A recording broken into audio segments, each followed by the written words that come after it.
지난 시간에는 6절, 7절 말씀을 가지고 예수님의 제자들은 40일 동안 예수님으로부터, 부활하신 예수님으로부터 달고 오묘한 말씀을 그렇게 깊이 있게 들었음에도 이스라엘 나라를 회복하심이 이때입니까? 오직 세속적인 관심에 여전히 머물러 있었다. 그 모습은 마치 우리가 예배를 드리고 은혜를 받고 나서도 늘 항상 세상적인 관심에 머물러 있는 우리의 연약한 모습을 그대로 보여준다고 말씀을 드렸습니다. 우리 주님은 우리 모두에게 때와 시기를 두셨습니다. 때로는 여러분들 개인들 그렇고 우리들의 삶 가운데 이유를 모르는, 원인을 모르는 고난이나 고통이 장기간 이루어질 때가 있습니다. 기도 응답도 되지 않고 나를 외면하는 것 같습니다. 그러나 분명한 사실 한 가지가 있습니다. 저도 이 정도 직접 체험을 했습니다. 말씀을 기억하고 기도하고 기다리고 기댈 때 뭐가 일어난다고요? 기적이 일어납니다. 저는 이 여름에도 여러분들이 이 오기의 신앙으로 때가 되면은 박성수 이랜누그룹 회장이 응답받은 것처럼 여러분들 각자에게도 여러분에게 맞는 맞춤형의 응답을 주시기를 축원합니다. 아멘 하는 분은 그대로 될 줄로 믿습니다. 오늘은 지난주에 이어서 8절 말씀을 중심으로 말씀을 드리고자 합니다. 여러분, 이 말씀은 웬만큼 교회에 다니면 참 많이 들었던 말씀입니다. 오직 성령이 너에게 임하시면 너희가 권능을 받고 예루살렘과 온 유대와 사마리아와 땅끝까지 이르러 내 증인이 되리라. 전도를 강조할 때, 전도 메시지를 증거할 때, 전도의 당위성을 이야기할 때 이 말씀을 많이 인용합니다. 그런데 성령님께서 말씀을 이렇게 강론해 가는 가운데 오늘은 또 새로운 관점으로 이 말씀을 깨닫게 해주시고 말씀을 주셨더라고요. 얼마나 기쁘고 감사한지. 성령님께서 이 종에게 깨닫게 해주셨던 이 귀한 말씀의 보화를 여러분들도 가져갈 수 있기를 축원합니다. 오늘 8절에서는 이 세상 무엇과도 어떤 것과도 바꿀 수 없는 무형의 보물, 이건 사람이 결코 줄 수 없는 것입니다. 하나님만이 주실 수 있는 무형의 보물에 대해서 말씀을 하고 있습니다. 그 무형의 보물을 먼저 여러분들에게 말씀드리기 전에 세상에서 가질 수 있는 세상적인 그런 보물이라면 보물일 수 있는 것들이 있습니다. 그건 뭐냐? 첫째, 이 세상에는 다양한 능이 있습니다. 한번 따라서 해보실까요? 이 세상에는 다양한 능이 있습니다. 그게 뭘까요? 첫째는 예능이 있습니다. 예능은 뭡니까? 예술적인 능력입니다. 예술적인 능력이 있는 사람이 예술가로서의 끼를 발휘하고 기질을 발휘합니다. 여러분, 어떤 사람은요, 예능적인 재주가 천부적인 사람이 있어요. 모차르트 같은 사람은 어떻습니까? 4살 때 띵똥띵똥띵똥 하면서 건반을 배웠어요. 그런데 5살 때 작곡을 했어요. 감히 따라가지 못할 그런 예능인입니다. 종종 여러분 텔레비전에서도 어쩌면 저렇게 노래를 잘 부를 수가 있을까? 어쩌면 저렇게 악기를 잘 다룰 수 있을까? 이런 우리를 놀래키는 그런 탁월한 예능인들을 봅니다. 그런 사람들을 볼 때 우리는 어떻게 합니까? 그 사람이 이야기고 우리는 그저 그냥 감상하고 구경할 뿐입니다. 왜? 나는 예능적인 것은 없기 때문에 그렇게 얘기할 수 있다는 것이죠. 두 번째로는 뭐가 있느냐? 체능이 있더군요. 체능. 그렇죠. 체능은 뭡니까? 체력적인 능력입니다. 체능은 무엇보다도 운동신경이 발달된 사람들입니다. 체능적 은사가 있는 사람들이 전 세계적으로 한데 모여서 하는 데가 뭡니까? 브라질의 리우 올림픽입니다. 여기 누가 모였어요? 아무나 못 가요. 바로 체능적인 은사가 있는 사람들이 모인 것입니다. 자, 솔직히 말씀드려서 저는 부끄럽게도 이 체능적인 부분에 있어서는 완전히 빵점입니다. 빵점. 저는 이 구기 종목을 배워보려고 애를 많이 썼습니다. 탁구를 배워보려고 하는데 탁구 그렇게 치는 거 아니야. 딱 팔려 딱 끼고 말이지, 이렇게 오른쪽으로 이렇게 다 이렇게 연습하라고 그러고 말이죠. 그렇게 했는데도 이렇게 되고 쏜질내더라고요. 또 야구도 좀 해보고 또 축구도 해보면 헐떡거리고. 그래서 제일 무난한 건 족구 같다 싶어가지고 족구를 배워가지고 하는데, 일단은 족구를 할 때 제가 들어가면 상대 치면 환호를 저질러요. 환호. 이야, 오주환 목사 들어갔던 그렇게 기뻐할 수가 없어요. 왜? 저는 계산을 해가지고 제대로 치는데 항상 헛발질을 하고 헛짓을 해요. 이 스트레스 받아서 못하겠어요. 제가 그래도 뭐라도 운동을 하나 배워야 되겠다 해가지고 옛날 사랑하게 있을 적에 부목사를 했을 때 뭐처럼 큰 마음 먹고 새벽기도 마친 다음에 수영 티켓을 끊고서 말이죠, 수영반에 등록을 했습니다. 큰 마음 먹고 한 거예요.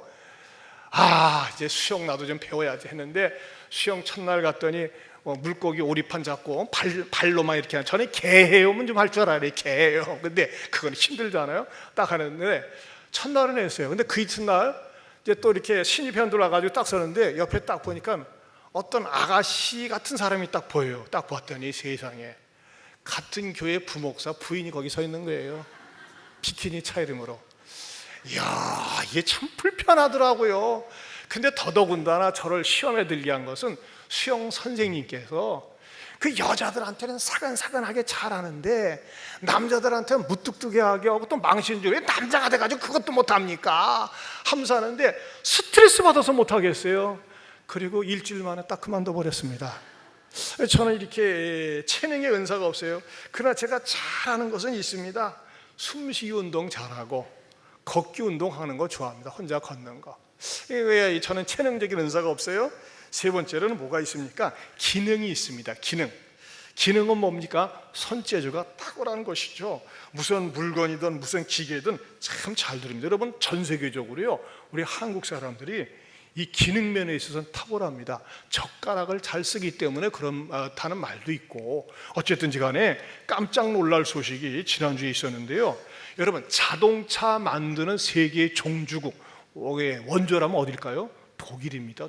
독일은 말이죠, 견고하고 연비가 좋고 성능이 좋은 차를 만들어내는 그런 나라로 유명합니다. 그런데 독일에서 지난 상반기 동안 포드, 머스탱, 피아트, 티포, 르노, 탈리스만 20여 종의 신차를 완전히 제끼고 한국 현대에서만 투싼이라는 차가 상반기 동안 1위를 했답니다. 이야, 나 그 소식 듣고 이야, 역시 우리나라 사람 기능적으로 저력이 있구나 하면서 말이죠, 참 기뻐했습니다. 네 번째로는 뭐가 있을까요? 재능이 있습니다. 재능. 이 다방면에 재주가 많은 사람을 갖다가 재능인이라고 하지 않습니까? 팔방미인입니다. 이런 사람은 주변 사람을 즐겁게 해줍니다. 이 사람만 있으면 말이죠, 어디 가든지 무슨 일이든지 척척 해냅니다. 그런데 재주가 많은 재능인들을 가만히 보면요, 다른 사람들은 즐겁게 해줄 줄 모르지만 본인은 고생을 오히려 많이 하더라고요. 마당발이기 때문에 이 사람은 아는 것도 많고 아는 사람도 많아요. 그러나 자기 자신과 가족에게는 실속이 없어. 어떤 사람이 재주가 많은 재능인이 그런 경우가 많더라고요. 그 다음에 다섯 번째는 뭐가 있을까요? 지능이 있습니다. 지능. 여러분, 지능은 뭡니까? 머리를 쓸 줄 아는 능력입니다. 지능 있는 어떻습니까? 머리 회전이 빠릅니다. 잔머리를 잘 겁니다. 그런데 여러분, 그 사람이 지능적이다라고 할 적에는 좋은 의미로 쓰입니까? 나쁜 의미로 쓰입니까? 일반적으로 그 사람은 굉장히 지능적이야 라고 할 적에는 나쁜 의미로 쓰일 때가 굉장히 많습니다. 잔머리를 잘 굴려, 임기응변에 능해, 그럴 때 씁니다. 지능적으로 이용해가지고 뭐 해먹었다, 사기쳤다 할 적에 지능이라는 말을 많이 씁니다. 하지만 지능적인 사람, 너무나 지능적인 사람은 마침내 그 사람 앞에는 고생과 고통이 기다리고 있다고 하는 것입니다. 왜? 우리말 가운데 그런 말 있잖아요. 자기 꾀에 넘어간다고. 왜 그런 것이죠? 너무 지능적으로 살기 때문에 그렇습니다. 근데 여러분, 제가요, 성경을 묵상하고 연구하는 가운데 보니까 신앙생활도 지능적으로 하는 사람들이 있어요. 장깨를 부리면서 하는 사람들이 있어요. 예를 들면요, 롯을 보세요. 롯은요, 아브라함과 같이 살 때는 그래도 아브라함과 함께 믿음으로 열심히 아브라함을 따라다니면서 예배 생활도 하고 열심히 살았어요. 그런데 아브라함 덕분에 큰 부자가 되면서 재산이 많아지면서 말이죠, 아브라함과 롯이 가지고 있는 그 짐승들이, 염소나 양떼들이 너무 많다 보니까 그 밑에 직원들이 자꾸 좋은 목초지를 차지하려고 싸우다 보니까는 안 되겠어요. 그래서 아브라함이 그랬어요. 야, 우리가 이렇게 우리 직원들끼리 싸우는 거 보기도 안 좋은데 우리가 갈라서 하자, 헤어지자. 그렇게 롯에게 제안을 합니다. 그러면요, 롯은 자기 삼촌 아브라함에게, 아이고 어르신 삼촌 먼저 선택을 하시죠. 삼촌께서 우하면 나는 좌하고 좌하면 제가 우하겠습니다. 이렇게 선택권을 줘야 되는데 롯은 마음속에 담아놓았던 데가 있던 것 같아요. 제가 먼저 가겠습니다 하고서 간 데가 어디입니까? 바로 소돔과 고모라라고 하는 성입니다. 소돔과 고모라는 뜨는 도시였어요. 굉장히 부동산도 오르고 전망이 밝은 도시였습니다. 그런데 막상 그곳에 살다 보니까는 물질적인 풍요로움과 호황을 누리는 도시였을지는 모르지만 어떻습니까? 음란한 것이 만연한 도시였어요. 사람이 하나님이 없이 등 따시고 배부르면 쾌락 추구의 삶을 삽니다. 음란한 도시였습니다. 동성애가 만연했습니다.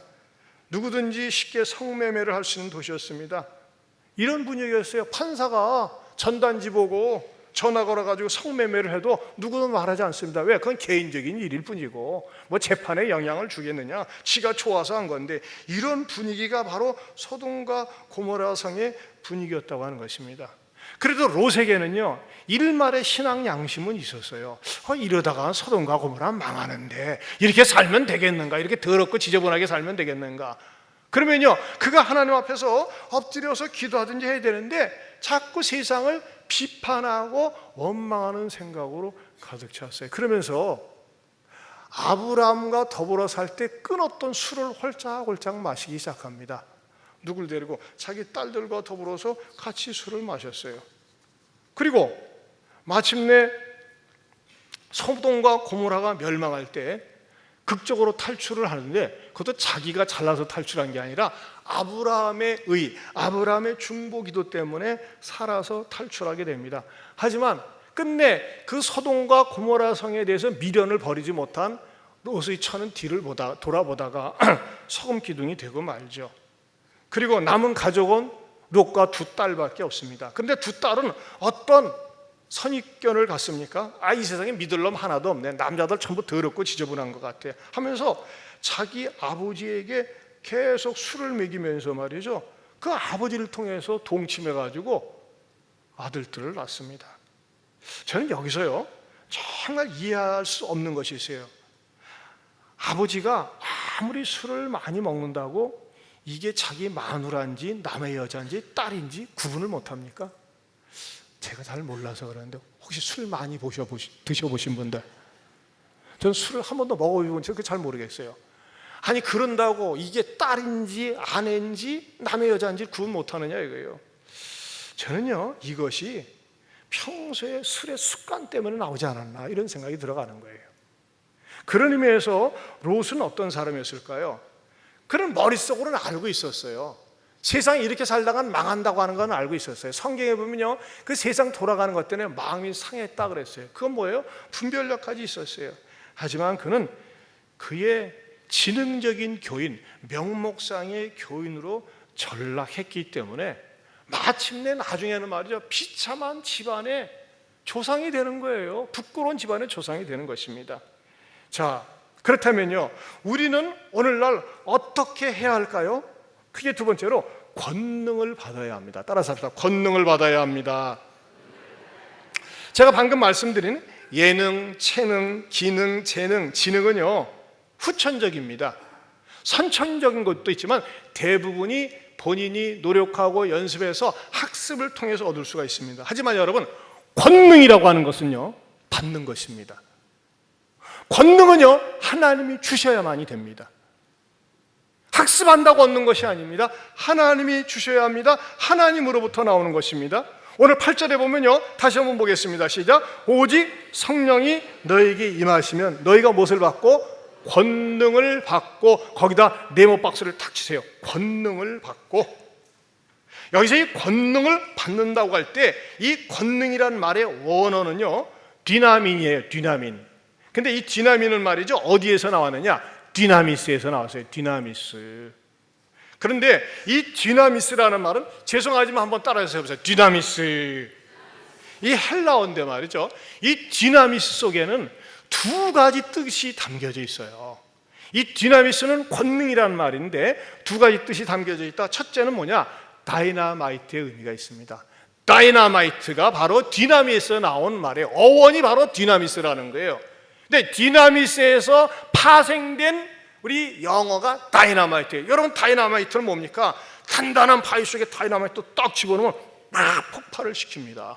폭파의 능력이 있어요. 파괴의 능력이 있어요. 완전히 부셔뜨리는 겁니다. 그런데 우리 교회에서 오류가 뭔지 압니까? 중세 교회에서 교회가 권력이 주어지고 금력이 주어지니까는 주변에 믿지 않은 이방인들, 이 교도들은 어떻게 합니까? 이 다이나미트 능력을 가지고 죽여버려, 없애버려, 개종 안 하면 죽여버려, 이렇게 나갔어요. 그래서 지금도 IS가 자꾸 십자군 전쟁, 옛날 얘기를 하는 이유가 십자군 전쟁을 통해서 자기네 조상들이 받은 상처를 얘기하는 거예요. 참 부끄럽고 죄송한 얘기지만요, 옛날에 십자군 전쟁 시절에 현재 IS가 저질렀던 일을 교회가 했었어요. 그것에 대해서 이 사람들이 자꾸 물고 늘어지는 거예요. 즉 교회가 말이에요, 중세교회가 권력이 주어지고 군사력이 주어지고 금력이 주어지니까 교회가 만행을 저질렀던 겁니다. 이건 엄청난 성경의 잘못된 해석이면서 우리 교회사의 부끄러운 오류입니다. 그런데 이번에 보세요. 프랑스에서 오래되신 신부가 IS 18살 먹은 젊은 대원한테 그가 죽임을 당했을 때 어떻게 합니까? 눈은 눈으로, 이는 이로, 그렇게 합니까? 아닙니다. 용서한다고 합니다. 수용합니다. 이게 원래 기독교예요. 죽임은 죽임을 당하는 게 기독교입니다. 절대 교회가 힘을 가지고 억압하고 박멸하고 없애는 거, 이건 기독교가 아니에요. 세상 종교의 영향을 받은 거죠. 그렇다면 뭐냐? 다이나마이트의 진정한 의미는 뭐냐? 다이나마이트는 죄를 파괴하는 것입니다. 죄가 찾아왔을 때, 유혹이 찾아왔을 때 그것을 부끄럽게 만들고 파괴하는 것이 다이나마이트의 능력이에요. 자, 그러면 이 다이나마이트가 어떻게 우리들의 삶 가운데서 나타날 수 있습니까? 대표적으로 요셉을 들 수가 있습니다. 요셉은 하나님의 사람이었습니다. 하나님이 신에 감동된 사람이었어요. 그는 비록 젊은이였지만은 보디발의 집에 노예로 팔려갔습니다. 근위대장 보디발의 집에 노예 생활을 하면서 준수하고 잘생기고 힘이 넘치고 근육질의 젊은이다 보니까 보디발의 그 마나님께서 자꾸 눈짓을 하면서 유혹을 합니다. 눈짓을 한다니까 어떻게 합니까? 몸으로 유혹을 합니다. 그때 요셉이 어떻게 합니까? 하나님의 권능으로 물리치는 거예요. 도망갑니다. 저는 거기서 새롭게 깨달은 거는, 하나님의 신의 감동이 된 사람, 성령의 권능을 입은 사람이 거절을 하니까 이 여자가 어떻게 해요? 세상의 권력으로 눌러버려요. 요놈의 새끼 봐라, 내 유혹을 거절해 하면서 어떻게 합니까? 자기가 권력이 있으니까 감옥에 집어넣어요. 어떤 일이 일어납니까? 성령의 권능과 세상의 권력이 충돌을 하는 거예요. 충돌하면서 어떻게 합니까? 성령의 권능이 지는 것처럼 보여요. 그리고서 요셉은 누명을 씁니다. 성폭행범, 나쁜 놈, 배은망덕한 놈 하면서 감옥에 들어가요. 하지만 우리가 알고 있는 것처럼 요셉은 하나님의 은혜로 능력 속에서 명예가 회복이 되어지고 더 나아가서는 애국을 살리는 총리가 되지 않습니까? 여러분, 이거 하셔야 돼요. 내가 성령에 충만하고 성령의 사람인데 세상의 권력이, 세상의 힘이 나를 억누를 때 눈에는 눈, 이는 이로 갚지 마세요. 성령 충만한 모습으로 당하세요. 그럼 반드시 성령의 권능이 승리를 하고 하나님의 사람으로 더 빛나게 세워주시리라 믿습니다. 기독교의 진리는요, 성령의 사람은요, 지는 것이 이기는 것입니다. 그러나 유혹은 그렇지 않습니다. 죄는 과감하게 파괴해야 됩니다. 내가 죄를 거부함으로 말미암아, 유혹을 거부함으로 말미암아, 죄를 다이나마이트로 파괴시키면서 거부함으로 말미암아 어떤 불이익을 당합니까? 당하십시오. 그것은 하나님 앞에 값진 것입니다. 아멘입니까? 성령의 권능은 디나미스라고 그랬습니다. 디나미스 첫 번째 의미는 다이나마이트라고 그랬어요. 두 번째는 어떤 의미가 있을까요? 다이나믹의 의미가 있습니다. 따라서 합시다. 다이나믹의 의미가 있습니다. 다이나마이트는 폭파시킨다고 그랬어요. 폭파시킨다고 할 때 우리는 뭘 폭파해야 됩니까? 죄를 폭파시킬 수 있어야 돼요. 죄를 과감하게 거절할 수 있어야 돼요. 유혹을 파괴할 수 있어야 돼요. 그러나 다이나믹은 뭡니까? 저 사람 굉장히 다이나믹해. 뭐예요? 다이나믹은 생동감이 있습니다. 능동적입니다. 적극적입니다. 여러분, 성령이 임하게 되다 보니까 권능을 받았어요. 그리고 제자들이, 하나님의 백성들이 다이나믹하게 됩니다. 이 사람들은 말이죠, 처음에는 숨어서 지냈어요. 소극적이었어요. 예수님이 십자가에 죽으시고 부활한 거 알면서도, 그걸 머릿속으로 알면서도 어떻게 했어요? 고기나 잡으러 갔어요. 그러나 성령이 이들에게 임하니까 권능을 받고 어떻게 됩니까? 숨어 지내고 말 안 하려고 했던 사람들이, 아니다, 우리는 보고 들은 것을 전하지 않을 수가 없다고 하면서 매맞으면서도 입은 살아가지고 복음을 전했어요. 그래가지고 그 복음이 여기까지 온 거예요.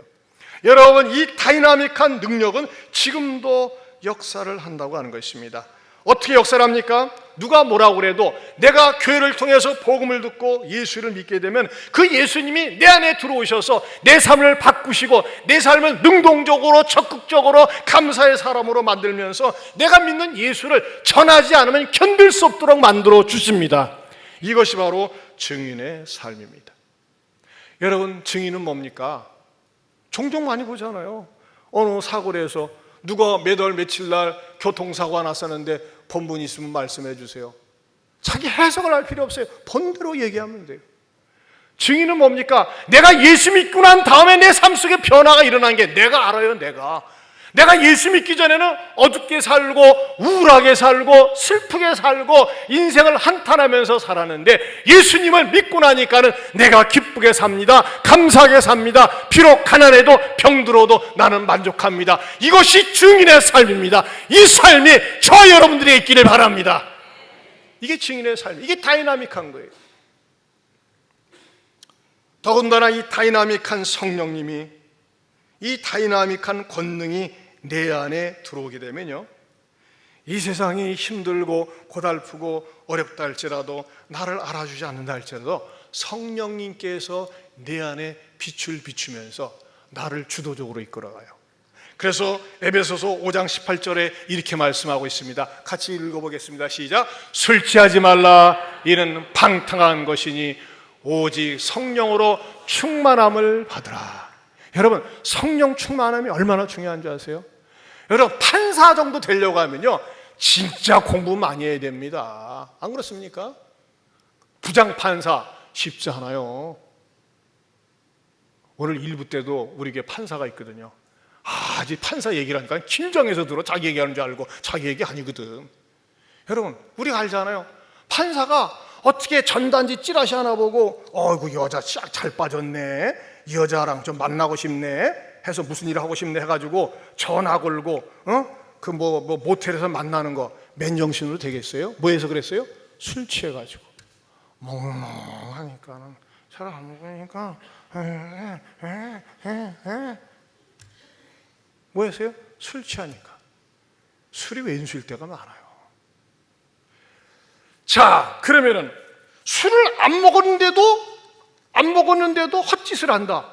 뭐 다 알고 있는 얘기니까. 이동현 목사라고 선교단체, 청소년 선교단체의 목사가 그 A 모양이라고 하는 양을 17살 먹은 여고생에게 말이죠, 성추행 간음을 해가지고 했던 것에 대해서 여고생이 폭로를 했어요. 막 뉴스에서 계속해서 나오는데 얼마나 창피하던지, 얼마나 부끄럽던지. 제가 그걸 보고 나서 회개하고 우리 교육자들에게 문자를 보냈어요. 이동현 목사를 보셔. 반번 교사로 삼고 항상 우리들 자신을 조심합시다. 그렇게 보냈어요. 저는요, 저에게도 말씀드리고 싶고 여러분들에게도 말씀드리고 싶은 겁니다. 여러분, 이동현 목사는 술 먹고 그러지 않았어요.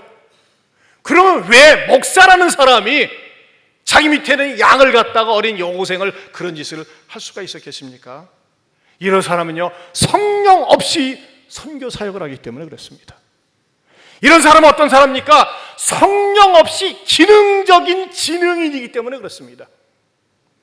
여러분, 목사가, 장로가, 권사가, 교회 직분자들이, 교회 오래 다니는 사람들이 빠질 수 있는 가장 큰 위험이 뭔지 아십니까? 기능인이 되는 거예요. 지능적 기능인. 이거는 저에게도 말씀하는 겁니다. 저에게도 전하고 싶은 겁니다. 오주하나 정신 차려라. 성령 없이 목회할 수 있습니다.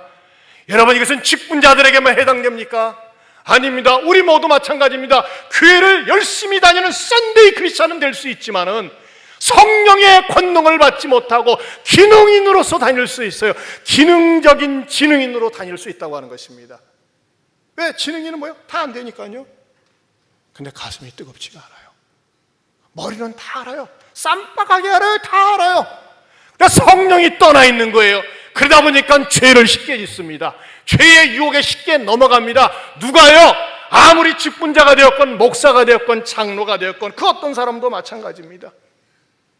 여러분, 교회 다니면서 권능을 받지 못하고 지능적으로 세상과 적당히 타협하면서 기능적 지능인으로 전락해서 타락하고 버림받은 사람들이 얼마나 많이 있는지 모릅니다. 저는 그래서 교회에서 여러분들에게 말씀드립니다. 찬양대원이 되었건 교사가 되었건 어떤 일을 하건 단둘이 어두운 데서 만나지 마세요. 예? 아무리 은을 앓고 있어도 문 다 닫고 불 꺼놓고 둘이 만나지 마세요. 마귀가 그 속에 들어갑니다. 둘이 꼭 할 얘기가 있어요. 불 다 켜놓고 남들이 보는 데서 얘기하세요. 결혼할 사람도 아닌데 어디 단둘이 뭐 여자 집사 남자 집사 만나서 어디서 커피 마시자 하지 마세요. 저는 제가 여자를 단둘이 만난 적 있어요. 아무도 모르게 혼자 연락해서. 누구? 우리 김단순 씨. 내가 프로포즈 하려고.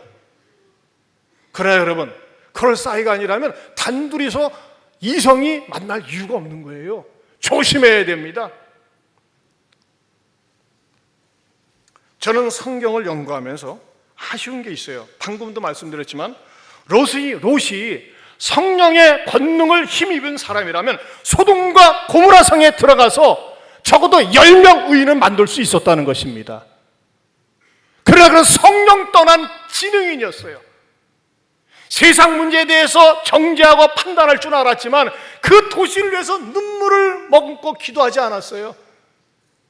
여러분, 이 세상은 항상 죄가 많습니다. 소돔과 고모라는 죄가 너무 많아서 멸망한 게 아니잖아요. 의인이 10명이 없어서 망했어요.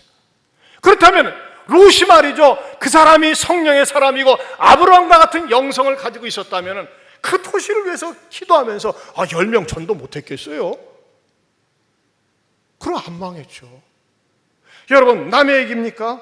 우리들도 그럴 수 있다는 걸. 우리들도 교회 다닌 지 오래됐어요. 밥 먹은 그릇이 오래됐어요. 바삭하게 알아요. 그런데 항상 인간적으로 생각해, 지능적으로 생각해, 성령이 없어요. 참 죄송한 얘기지만 때로는 목사들을 만나보면요, 이 사람이 진짜 목사인가 싶을 때가 있어요. 너무나 세상적이고 인간적으로만, 기능적으로만 그렇게 교회 목회를 얘기하는 그런 목사들도 가끔 있어요. 저도 조심스럽고 늘 두렵습니다. 사랑하는 성도 여러분, 바라기는 저와 여러분들이 기능적인 지능인이 되지 않기를 바랍니다. 그러면 어떻게 해야 될까요? 성령님을 받아야 됩니다. 세 번째로 성령님이 임하시도록 사모해야 된다는 것입니다. 한번 8절을 다시 한번 읽어봅니다. 시작. 오직 성령이 너희에게 뭐 하시면?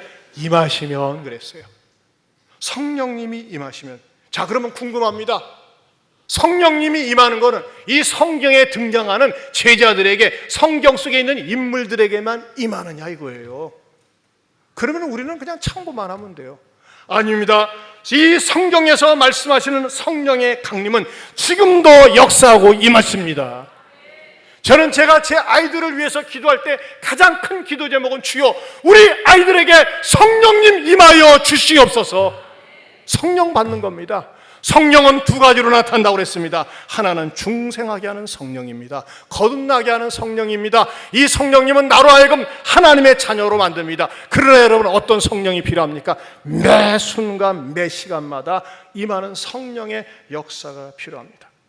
그렇다면 사랑하는 성도 여러분, 여러분들이 언제 진지하고 간절하게 주여 내 죄악을 깨닫게 해주시고 내 유혹이 사라지게 하시고 성령으로 충만케 하여 주시옵소서 기도해 본 적이 있습니까? 여러분 성령님을 사모하십시오. 우리가 자녀들을 위해서 기도할 때 말이죠, 성령님 역사합니다. 저는요 목회를 하면서 그런 것들을 많이 경험합니다. 성령님은 어느 때 가장 강렬하게 역사하실까요? 예배 속에서 역사하십니다. 이 예배 가운데도 오늘 이 시간에도 성령님 역사하실 줄로 믿습니다. 여러분 성령은요 단 한 번만 어느 순간만 임재하시는 것이 아닙니다. 매 순간순간 하루하루 살면서 성령의 임재를 필요로 하는데 특별히 어느 때 성령의 충만함을 경험해야 될까요? 강렬한 임재를 경험해야 될까요? 바로 예배입니다. 예배는 무엇과 같은지 아십니까? 여러분 스마트폰 있죠? 스마트폰 종일 쓰고 나면 방전이 됩니다. 그러면 집에 가서 컴퓨터나 전원에 딱 꽂아 놓습니다. 그럼 쫙 충전이 돼요. 여러분 내가 하나님의 영으로 충전함을 받는 그 자리가 뭐냐? 그것을 저는 일컬어서 하늘 전원이라고 얘기하고 싶어요. 따라서 하늘 전원, 하늘 전원의 장소가 바로 예배입니다. 예배. 내가 예배를 간절히 사모하는 마음을 가지고 목마른 심령을 가지고 하나님 나에게 오늘 은혜를 주셔야 됩니다. 성령님 다시 한번 역사해 주셔야 됩니다. 충만케 해 주셔야 됩니다. 그래야지만 이 험한 세상을 살아갈 수가 있습니다 라고 간구하고 매달 때 성령님 역사해 주신 줄로 믿습니다. 자녀들을 위해서 기도해 보세요. 하나님 이 아이에게 성령님 역사하셔서 꼬꾸라지게 해주세요. 우리에게 그런 분 몇 분 계세요. 어머니가 기도하고 가족들이 기도하고 기도했는데 30년 동안 주님 떠나 살았다가 일부 예배 때 첫날 와가지고 꼬꾸라졌어요. 뭐 일부 예배 때는 제가 2, 3부를 염두에 두느라고 목소리를 크게도 못해요. 그냥 가만하는데 얼마나 성령님께서 강하게 역사하시는지 예배 마칠 때까지 계속 울면서 말씀을 들었다고 그러더라고요. 여러분 어떤 사람에게 성령님 임재하시는지 압니까? 하나님 나는 죄인입니다. 내 마음대로 살고 싶은 욕망이 가득 차 있습니다. 주님 나를 내려놔 주시고 내 교만이 내려앉고 성령님 내 안에 들어와 주시옵소서. 내 자아가 죽고 내 욕심이 죽고 내 안에 주님이 살기를 원합니다. 이렇게 간절한 마음으로 기도하고 찬양하고 하나님께 매달릴 때 성령님이 내 안에 들어오시면 나를 가로막고 있는 죄를 폭발할 수 있는 힘을 주시고 유혹을 물리칠 수 있는 저항력을 주시고 거룩하고 순결하게 살고 싶은 강렬한 열망을 주십니다. 그리고 그 사람의 하나님께서 샘솟듯 하는 기쁨을 주십니다. 성령님을 사모하시기 바랍니다. 여러분의 기도 제목의 1순위가 성령님 되시기를 바랍니다. 성령님은 하나님만이 주실 수 있는 겁니다. 여러분 성령님 없이 신앙생활 해보세요. 성령님 없이 목사를 비롯해서 지르기니 돼요. 지르기니 교회 다니고 버림받을 수 있어요. 성령님 내 안에 들어오시면 감사의 사람이 되고 겸손한 사람이 되고 받은 은혜 전하지 않을 수가 없습니다.